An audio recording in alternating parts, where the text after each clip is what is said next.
તોડબાજ ટોળકી આપણા દેશમાં સરકારી સિસ્ટમ, સરકારી વહીવટ પારદર્શી રીતે ચાલે, તેનો હિસાબ નાગરિકો લઈ શકે, તેની જાણકારી મેળવી શકે, તે માટે આરટીઆઈનો કાનૂન બન્યો. એટલે કે આપણને એ અધિકાર મળે છે એક અરજી કરતાં એ વિભાગની જાણકારી માટેની. કેટલીક જાણકારીઓને ચોક્કસથી એક્ઝામ્પશન છે, પણ એ સિવાયની જાણકારીઓ આપણે વિભાગમાં અરજી કરીને લઈ શકીએ છીએ.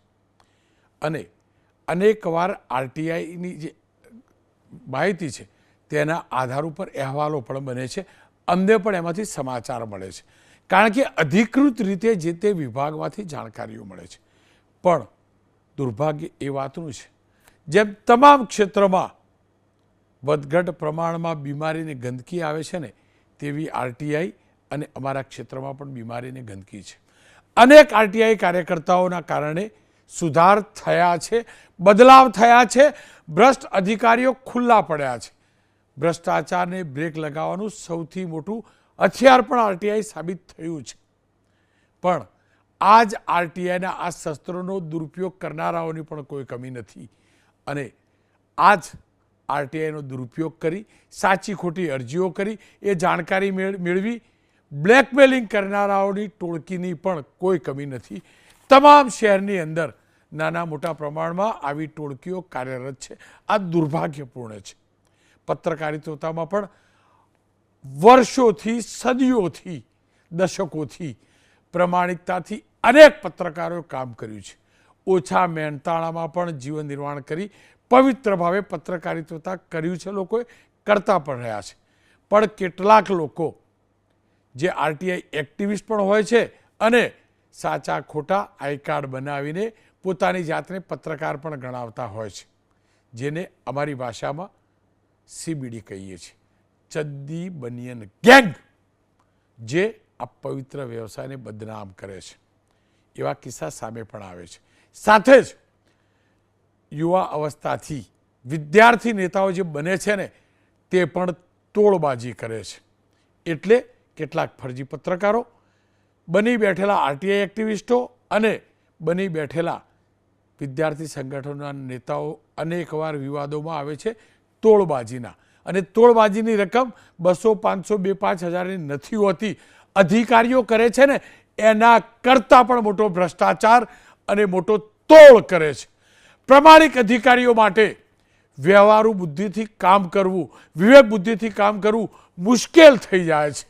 સમાજના હિતમાં સાચી ભાવનાથી સારા કામ કરતા હવે અધિકારીઓ ડરે છે, કારણ કે આવી અરજીઓ કરી તેમને બ્લેકમેલ કરવાવાળા પણ લોકો છે.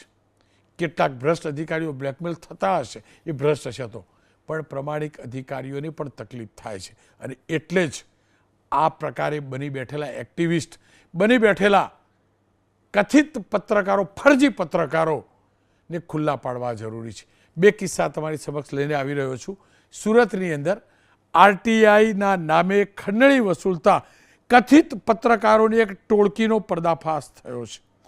સુરત પૂર્વ વિધાનસભાના ધારાસભ્ય અરવિંદભાઈ રાણાએ થોડાક સમય પહેલાં મુખ્યમંત્રીએ પત્ર લખ્યો હતો અને પત્રમાં જણાવ્યું હતું કે તેમના વિસ્તારમાં કેટલાક લોકો કહેવાતા પત્રકારો બની સંસ્થાઓના નેજા હેઠળ આરટીઆઈના કાયદાની દુરુપયોગ કરી સુરત કોર્પોરેશનમાંથી અલગ અલગ બાંધકામોની માહિતી મેળવી બિલ્ડરો પાસેથી રૂપિયા પડાવે છે. ધારાસભ્યની રજૂઆત બાદ પોલીસ એક્શનમાં આવી અને 3 આરોપીઓની ધરપકડ કરી છે, જ્યારે 14 આરોપીઓ સામે ગુનો દાખલ કર્યો છે. ભોગ બનનાર 7 લોકોએ પોલીસ ફરિયાદ નોંધાવી છે. જે મુજબ સાકિબ જરીવાલા બિલ્ડરોને ધમકી આપતો હતો. તેની પત્ની સુરત મહાનગરપાલિકામાં કામ કરતી હોવાથી બાંધકામમાં તોડબાજી કરવાની ધમકીનો પણ તેની ઉપર આરોપ છે. એટલું જ નહીં, આરોપીની પત્નીએ પણ બિલ્ડરોને ધમકી આપી હતી, તેવો પણ આરોપ લાગ્યો છે. રૂબીના બાંધકામના નકશા પોતાના પતિ અને તેના ભાઈને આપતી હતી, તેવો આરોપ છે. જેના આધાર પર ટુકડે ટુકડે 50,000 રૂપિયા પડાવ્યા હોવાનો પણ આરોપ લાગ્યો છે. પોલીસે આરોપી શાકિબ જરીવાલા, તેની પત્ની રૂબીના વિરુદ્ધ ખંડણી માંગવાનો ગુનો નોંધ્યો છે. એટલું જ નહીં, ફિરોઝ શેખ, રમેશ, સચિન પટેલ સહિતના અન્ય વિરોધમાં પણ 3 ગુના નોંધાયા છે. આ તો એક સેમ્પલ માત્ર છે. આવો સાંભળીએ આ જે ગુનો નોંધાયો અને જે કાર્યવાહી થઈ છે તે મુદ્દે પોલીસે શું કહ્યું છે. આ લોકો એવી ધમકીઓ આપતા હતા કે પોતે 2 થી 3 પેજનું એક ડિજિટલ આવૃત્તિ બહાર પાડે અને એની અંદર આવા સમાચારો છાપે. મેમ જે મનગણત સમાચારો હોય અને જે વ્યક્તિ બાંધકામ કરી રહ્યો હોય એને ડર લાગે એવા સમાચાર છાપે કે ભાઈ તમે કોઈને લાંચ આપી છે કે તમારો નકશો આવો છે અને તમે આ વધારાનું બાંધકામ કર્યું છે.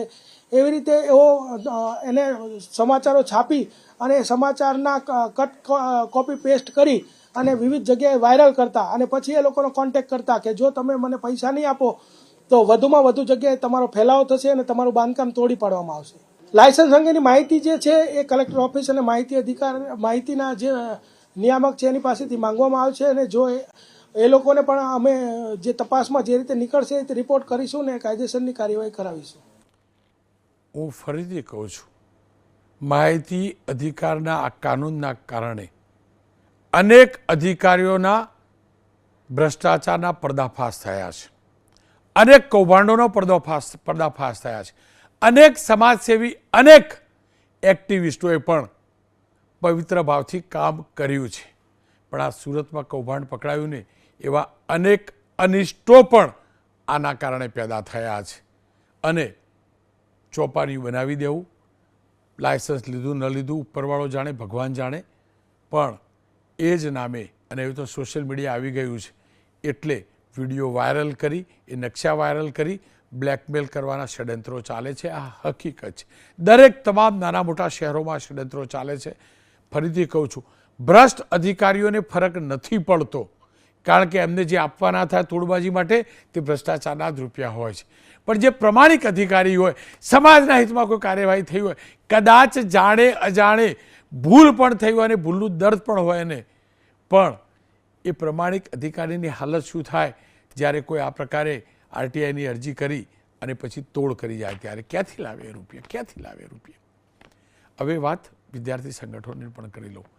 વિદ્યાર્થી સંગઠન કોઈ પણ પક્ષ સાથે જોડાયેલા હોય અનેકવાર તેમની ઉપર આરોપ લાગતા રહ્યા છે. આ વખતે ફરિયાદ નોંધાઈ છે. સુરતમાં એનએસયુઆઈના નેતાઓ પર ખંડણીખોરીના આરોપ લાગ્યા છે. રેડ એન્ડ વ્હાઇટ ઇન્સ્ટિટ્યૂટને બદનામ કરવા માટે એનએસયુઆઈના 5 હોદ્દેદારોએ 1 કરોડ રૂપિયાની ખંડણી માગી હોવાના આરોપ લાગ્યા છે. ત્યારબાદ આ સંસ્થા અને હોદ્દેદારો વચ્ચે સમાધાન થયું. 60 લાખ રૂપિયા આપવાનું નક્કી થયું.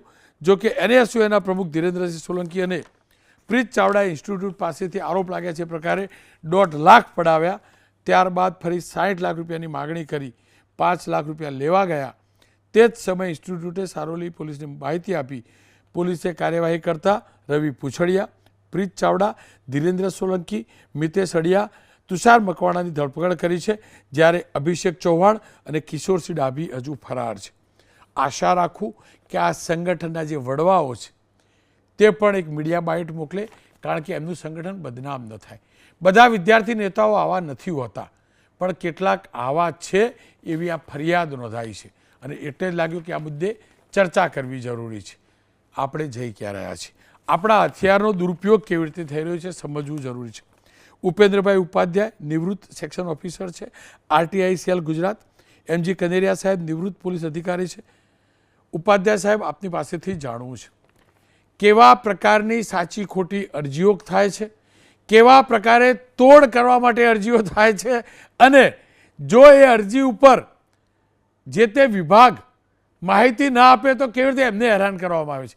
તોડબાજીની વાત તો પછી કરીએ, પણ કેવી રીતે હેરાન કરવાનો પ્રયાસ થાય છે.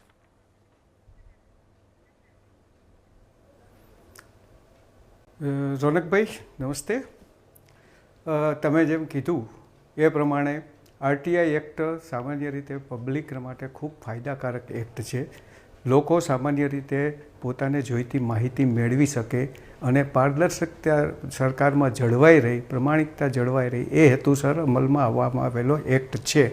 પણ અમુક લોકો આ પ્રકારે એનો દુરુપયોગ કરી રહ્યા છે અને એ દુરુપયોગને કારણે આવા જે કિસ્સાઓ છે એ બની રહ્યા છે. આવા કિસ્સાઓ બનવા પાછળનું કારણ જે છે એ થોડીક, મારી દૃષ્ટિએ થોડીક અધિકારીઓની અણઆવડત છે. એ લોકોને ડર હોય છે કે આ પછી આગળ જશે તો આયોગમાં સેકન્ડ અપીલ થશે ને એવું થશે તો એવા કિસ્સામાં એમને દંડ થઈ શકે. એના કારણે આવી રીતે તો એ થોડાક સરેન્ડર થઈ જતા હોય છે. અને બીજું ક્યાંક તે ક્યાંક થોડીક એમની ખામી હોય છે સિસ્ટમની, અને એને કારણે એ લોકો આવા બ્લેકમેલરોને સામે પડવા માગતા નથી હોતા. બાકી એક્ટ તે પોતાની રીતે તો એક્ટ સામાન્ય પબ્લિક માટે છે. એક્ટની બનાવતી વખતે આવા દૂષણો આવશે એવી કોઈ બનાવનારાઓને કલ્પના નહીં હોય. એમણે તો ફક્ત સામાન્ય પબ્લિકને જોઈ છે. તેથી સામાન્ય પબ્લિકને ધ્યાનમાં રાખીને જે એક્ટ બનાવવામાં આવ્યો છે એના કારણે આવા કોઈ બનાવ બનશે તો એમાં એની કોઈ જોગવાઈ કરવામાં આવી નથી. એક્ટ એ રીતે થોડોક નબળો પડે છે કે એક્ટનો આવો દુરુપયોગ થાય તો એની સામે શું કરવું એની એક્ટમાં કોઈ જોગવાઈ નથી કરવામાં આવી. પરંતુ હાલમાં જે અમુક કોર્ટના ચુકાદા આવ્યા છે એ ચુકાદાઓને આધારે માહિતી આયોગ જે છે, આપણું ગુજરાત માહિતી આયોગ છે એ, અને બીજા સ્ટેટના આયોગો, સેન્ટ્રલ કમિશન જે છે એ પણ પોતાની રીતે માહિતીના આ અધિકારનો દુરુપયોગ ના થાય તેના પગલાઓ લઈ રહી છે. ઉપાધ્યાય સાહેબ, આપ જોડાયેલા રહેજો. મારી સાથે કનેરિયા સાહેબ જોડાયા છે. કનેરિયા સાહેબ, આપ તો એ શહેરમાં છો કે જ્યાં ભ્રષ્ટાચારને શિષ્ટાચાર માની લેવામાં આવ્યો છે, વ્યવહાર કહેવામાં આવે છે. લાંચ નથી કહેવામાં આવતી, વ્યવહાર કહેવામાં આવે છે. અને આ વ્યવહારના આ કાંડની અંદર કદાચ બની બેઠેલા કેટલાક પત્રકારો પણ હશે. આવા જ આશયથી ચોપાનિયા શરૂ કરવાવાળા પણ હશે, આરટીઆઈ એક્ટિવિસ્ટો પણ હશે.